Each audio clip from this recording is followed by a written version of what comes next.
एक तरफ भारत चुपचाप विदेशों से अपना सोना अपनी तिजोरी में वापस ला रहा है और दूसरी तरफ हमारे देश में हमारे प्रधानमंत्री लोगों से कह रहे हैं कि आप सोने के पीछे आंख बंद करके मत भागें। अब साल भर तक घर में कोई भी फंक्शन हो, कोई भी कार्यक्रम हो, हम सोने के गहने नहीं खरीदेंगे। अब आम आदमी के मन में सवाल आ रहा है कि आखिर ऐसा क्या होने वाला है? क्या दुनिया में फाइनेंशियल क्राइसिस यानी आर्थिक मंदी आने वाली है? क्या दुनिया गरीबी की मार झेलने वाली है? ऐसा क्या हो गया जो महंगाई के दौर में भी कहा जा रहा है सरकार की तरफ से कि आप बातचीत कीजिए, फ्यूल बचाइए। तमाम राज्य सरकारें वर्क फ्रॉम होम की इजाजत देने लगी हैं, गैर जरूरी खर्च रोकने की बातें सरकार करने लगी। आम आदमी बार बार ये सोच रहा है कि क्या ऐसा क्या है, क्योंकि ऐसी बातें सरकार ने हमसे कोविड में कही थी। कोविड एक बहुत बड़ा खतरा था और जब प्रधानमंत्री खुद अलर्ट जारी करे तो सवाल है, क्या सरकार को किसी बड़े आर्थिक खतरे की आहट मिल गई है? अच्छे दिन की जगह बुरे दिन आने वाले हैं। आज के दौर में ज्यादा महंगाई होने वाली है और आम आदमी इस महंगाई के दौर में, इस डर के दौर में, जिसे सोने को अपना सबसे बड़ा सहारा मानता है, सरकार क्यों कह रही है कि आप सोना मत खरीदिए? जबकि सरकार और हम लोग देख रहे हैं कि पेट्रोल डीजल के दाम बढ़ रहे हैं, सीएनजी के दाम बढ़ रहे हैं, ईरान अमेरिका में फिर से युद्ध शुरू होने वाला है, डॉलर पर दबाव बढ़ रहा है, दुनिया के बड़े देश जो हैं वो खजाना मजबूत कर रहे हैं। सवाल ये है कि क्यों लड़ाई इजराइल और ईरान में चल रही थी, ईरान अमेरिका में चल रही थी, यूक्रेन रूस में चल रही थी, अब धीरे धीरे वो लड़ाई उन देशों की सीमाओं से निकलकर हिंदुस्तान में भी लोगों को जेब पर, हमारी बचत पर, हमारे घर के बजट पर आने वाली है। ये बहुत इंपॉर्टेंट सवाल है। क्या कुछ बहुत बड़ा होने वाला है आगे आने वाले समय में, ये सोचिएगा। और क्या यही वजह है कि रिजर्व बैंक ऑफ इंडिया ने विदेशों में रखा अपना अधिकतर सोना भारत ने वापस मंगा लिया? लेकिन इससे जरूरी सवाल यह है, अगर सोना इतना ही जरूरी है तो आम आदमी को अभी से संभल कर चलने की सलाह क्यों दी जा रही है? अगर ये सारे सवाल आपके मन में हैं, आने लगे हैं, तो आज इस एक्सप्लेनेशन में हम आपको इन सारे सवालों का जवाब देने वाले हैं। नमस्कार, मैं अक्षय सिंह। सरल अंदाज में, देसी भाषा में आज आपको बताएंगे कि प्रधानमंत्री नरेंद्र मोदी ने क्या आम जनता से कहा कि आप बचत कीजिए। आरबीआई जो है वो विदेशों से सोना वापस क्यों ला रहा है? जो दुनिया में युद्ध चल रहा है या फिर से होने वाला है, उसका असर हमारी आपकी जेब पर कैसे पड़ेगा? पेट्रोल डीजल सीएनजी के दाम देश को किस खतरे की तरफ धकेल रहे हैं? आम आदमी का ज्यादा सोना खरीदना क्यों सरकारी की अर्थव्यवस्था पर भारी पड़ सकता है? और आखिर दुनिया में डर बढ़ते हैं, हर देश सबसे पहले सोने की तरफ क्यों भागने लगता है? आजकल ये सारी कहानी हम समझेंगे क्योंकि एक्चुअली में अब कुछ बड़ा होने वाला है। कम से कम संकेत ऐसा मिलने लगा है कि इसलिए इस वीडियो को सुनिएगा, समझिएगा और अपने दोस्तों में शेयर कीजिएगा।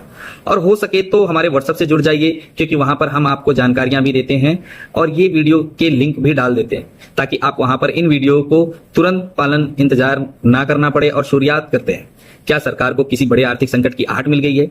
देखिए, हमारे देश में सदियों से एक रिवाज रहा है कि जब भी कोई आर्थिक आफत आती है, नौकरी पर संकट आता है, धंधा मंदा होता है, तो मिडिल क्लास परिवार सबसे पहले सोने की तरफ देखता है। लेकिन अब हाल में हम सब हैरान हो गए हैं जब प्रधानमंत्री नरेंद्र मोदी ने हैदराबाद के सिकंदराबाद में अचानक लोगों से कहा कि भैया थोड़ा हाथ रोकिए, गैर जरूरी खर्च है, कम कीजिए, तेल पानी बचाइए। यूपी में भी वर्क फ्रॉम होम की परमिशन दे दी गई। अब वही से जनता के मन में सवाल आने लगा कि भैया कब से बचत पाठ पढ़ाने लगे? असल में इस पूरी कहानी का सिरा जो है वो वेस्ट इंडिया के तनाव से जुड़ा है, जहां इजराइल अमेरिका ईरान के बीच लगातार टकराव बढ़ रही है। अब भारत गणित सीधी है। देश में चलाने के लिए दो चीजें सबसे ज्यादा बाहर से मंगानी पड़ती है, पहला कच्चा तेल और दूसरा सोना। अंतरराष्ट्रीय बाजार में जब ये चीजें हम खरीदते हैं तो इसका जो पैसा हम देते हैं वो खर्च करते हैं डॉलर में। अब दुनिया में इतनी ज्यादा परेशानियां चल रही है तो इन दिनों सबसे तेज बढ़ते हैं। इसका सीधा असर जो होता है वो हमारे परफेक्शन रिजर्व पर पड़ता है और रुपया कमजोर हो जाता है। अगर आज भारत में हम देखेंगे तो $1 95 का हो गया। जब अब जिनको लगता है कि भैया हमको क्या फर्क पड़ता है, भाई साहब पड़ता है फर्क आपको। आप सोशल मीडिया वाले भी डॉलर में पैसा आते हैं, फिर भी फर्क पड़ता है आपको, क्योंकि रुपया कमजोर होने का मतलब है विदेशों से आने वाली हर चीज हमारे लिए महंगी हो जाएगी। सोना आयात करते हैं, इसी वजह से आज आरबीआई जनता से कह रही है कि भाई साहब थोड़ा रुक जाइए, क्योंकि ये समय देश की तिजोरी पर दबाव बढ़ाने का नहीं है। और यही वजह है शायद कि दुनिया की महाशक्तियां डॉलर को छोड़कर सोने की तिजोरियां भर रही हैं। दरअसल सोना जो 1.5 लाख की ऊंचाई तक पहुंच गया है, उसके पीछे सिर्फ हमारे देश की शादियों का जुनून नहीं है, इसके पीछे दुनिया के बड़े बड़े देशों का एक खेल है। इसे आप डी डॉलराइजेशन यानी अमेरिकी डॉलर पर निर्भरता कम करने की जंग भी कह रहे हैं। अब रूस और यूक्रेन की लड़ाई में सबने देखा है कि अमेरिका ने रूस के बैंकों में पड़े डॉलर एक झटके में फ्रीज कर दिया। अब इस घटना से चीन, भारत सहित दुनिया के कई देशों को सचेत किया कि अमेरिकी की दादागिरी अब आप भरोसा नहीं कर सकते। अमेरिका डॉलर पर निर्भर रहना खतरनाक हो सकता है। और इसी जोखिम से बचने के लिए दुनिया भर में केंद्रीय बैंक डॉलर को कम करने के लिए सोने का भंडार करने में जुट गए। जब पूरी दुनिया के बड़े खिलाड़ी एक ही चीज को खरीद रहे हैं तो उसकी किल्लत तो होना तय है। यही वजह है कि सोने के दाम आम आदमी की पकड़ से दूर जा रहे हैं। दुनिया की महाशक्तियां समझ रही हैं कि आने वाले समय में अगर डॉलर का वैश्विक ढांचा कमजोर हुआ तो सिर्फ वही देश बचेगा जिसके पास असली सोने का बैकअप होगा। बाकी सोने का कनेक्शन जो है वो पेट्रोल, डीजल, सीएनजी दामों से भी जुड़ा है। हाँ जी, एक आम आदमी जब सुबह अखबार खोलता है और देखता है कि सोने के दाम बढ़े और दूसरी तरफ पेट्रोल, डीजल, सीएनजी की कीमतें परेशानी की, तो पहली नजर में लगता है कि इन दिनों का आप पे इससे का क्या लेना। लेकिन अगर आप इसकी गहराई में जाएंगे तो आप समझ जाएंगे कि सोने से पेट्रोल, डीजल, सीएनजी भी जुड़ा है। जबकि वेस्ट इंडिया में तनाव बढ़ रहा है तो कच्चे प्राकृतिक गैस दाम आसमान छूते हैं। और जैसा कि हमने बताया कि भारत की अपनी जरूरतों का गैस करीब 85% तेल बाहर से खरीदता है। अंतर्राष्ट्रीय बाजार गैस महंगी होती है तो देश के भीतर सीएनजी और रसोई पीएनजी के दाम बढ़ना मजबूरी होता है। अब जैसा कि हम सीएनजी और डीजल महंगा होगा, माल ढोने वाले ट्रक का किराया बढ़ेगा, नतीजा यह होगा कि आपकी मंडी में आने वाला राशन, सब्जी, दूध सब महंगा होगा। और इससे कहते हैं आयातीय महंगाई, यानी युद्ध विदेशों में हो रहा है लेकिन जेब हमारी कट रही है। और इस संकट के समय भी भारी मात्रा में अगर हम सोना याद करते हैं तो रुपया और गिरेगा। रुपया जितना गिरेगा हमारे लिए विदेशी तेल, गैस खरीदना उतना ही महंगा हो जाएगा। अब कई लोगों को लगता है कि सरकार जो है बीच में क्यों जनता से बुरे समय के निवेश करने से रोक रही है। नहीं भैया, आपको खर्च करना है और आपको तरीके हैं। फिलहाल दिक्कत जो है सरकार को हो रही है वो उसे सोने से हो रही है, जो विदेशों से मंगाकर तिजोरी भरा जा रहा है। अब सोना हमारे यहाँ, अगर आप नहीं जानते, चलिए हम आपको बताते हैं। सोना संस्कृति से स्वर्ण शब्द से निकला है।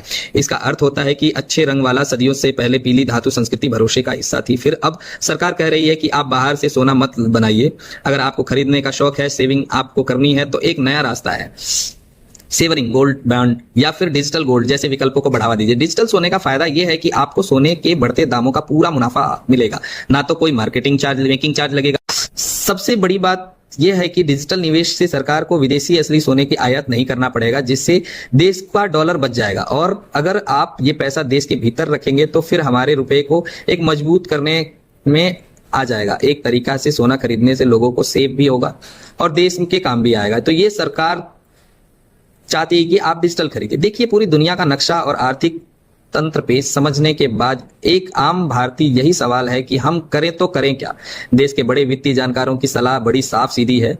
सबसे पहले तो भावनाओं में बहकर इस समय सोने की बड़ी खरीदारी करने से बचें। अगर घर में कोई शादी, ब्याह, जरूरी फंक्शन है तो उतना ही सोना खरीदें जिसके बिना काम नहीं चल सकता। इस रिकॉर्ड तोड़ दाम पर निवेश के उद्देश्य से सोना, सिक्के, बिस्किट खरीदना घाटे का सौदा हो सकता है, क्योंकि जैसे ही वैश्विक परिस्थितियां सामान्य होंगी सोने की कीमतें गिर जाएंगी। दूसरी बात, अपनी सारी जमा पूंजी किसी एक जगह मत लगाइए। इस समय बैंकों द्वारा फिक्स डिपॉजिट यानी एफडी पर भी आकर्षक ब्याज दरें मिल रही हैं, जो अधिक सुरक्षित, फायदेमंद है। और अगर आप सोने में निवेश करना है तो सुनार की दुकान पर जाने के बजाय डिजिटल गोल्ड, फिर म्यूचुअल फंड का रास्ता चुनें, ताकि जरूरत पड़ने पर आपको तुरंत कैश मिल सके और देश की अर्थव्यवस्था को भी सहारा मिल सके। कुल मिलाकर पूरी बात का निचोड़ यह है कि दुनिया इस कारण इस समय एक बेहद संवेदनशील मोड़ पर खड़ी है। युद्ध सिर्फ सरहदों पर बंदूक से नहीं बल्कि देश के खजानों और आपकी जेब से भी लड़ा जा सकता है। जो सरकार बार बार संभलने की हिदायत दे रही है वो कोई डर या घबराहट नहीं, बल्कि आगे आने वाले समय में किसी बड़े वैश्विक झटके से भारत को सुरक्षित रखने की तैयारी है। एक तरफ रिजर्व बैंक देश की सुरक्षा में के लिए सोने को भेद किला तैयार कर रहा है, दूसरी तरफ सरकार आपसे उम्मीद कर रही है कि आप भी सूझबूझ से संतुलन को बिगड़ने ना देंगे। अब फैसला आपका है कि बदलते खेल में आप भेड़ चाल का हिस्सा बनकर सोने के पीछे भागोगे या फिर समझदार नागरिक की तरह अपनी बचत का सही इस्तेमाल करेंगे, क्योंकि इतिहास गवाह है मुसीबत के समय सबसे बड़ी ताकत सिर्फ धन नहीं बल्कि सही समय पर लिया गया सही फैसला। आखिर चॉइस आपकी